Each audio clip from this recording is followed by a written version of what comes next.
సింగం అనగానే సూర్యతో పాటు దేవిశ్రీ ప్రసాద్ కూడా గుర్తుకొస్తాడు. సింగం సింగం అంటూ అతడి వాయిస్ తో వచ్చే థీమ్ సాంగ్ ఎంత పాపులరో కొత్తగా చెప్పాల్సిన పని లేదు. సింగం 2 పాటలకు అతడి మ్యూజిక్ ప్రధాన ఆకర్షణగా నిలిచింది. అయితే ఆశ్చర్యకరంగా సింగం 3 నుంచి అతన్ని తప్పించి హరీష్ జయరాజ్ కు సంగీత బాధ్యతలు అప్పగించింది సూర్య అండ్ కో. మరి దేవిశ్రీని ఎందుకు తప్పించారంటూ సూర్యను అడిగితే అతను ఏమని సమాధానం ఇచ్చాడంటే, దేవిశ్రీని ఈ సినిమాకు దూరం పెట్టడం మా అందరికీ కఠిన నిర్ణయం. అయితే కొన్నిసార్లు సినిమా కోసం ఇలాంటి నిర్ణయాలు తప్పవు. హారిస్ జయరాజ్ నాతో చాలా సినిమాలు చేశాడు. నా టేస్ట్ ఏంటో అతడికి తెలుసు.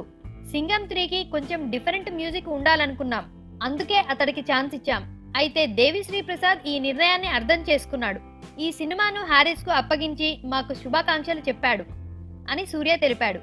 ఇంతకీ సింగం సిరీస్ లో 2 సినిమాలు చేశాక 3వ పార్ట్ కూడా తీయడం బోరింగ్ గా అనిపించలేదా అని సూర్యను అడిగితే, ముందు మాకు 3వ పార్ట్ తీసే ఉద్దేశం లేదు.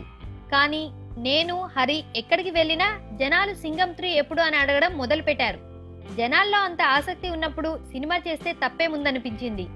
జనాలు ఆస్వాదిస్తున్నంత కాలం ఈ ఫ్రాంచైజ్ కొనసాగుతుంది. వాళ్లకు రుచించలేదంటే ఆపేస్తాం అని సూర్య చెప్పాడు.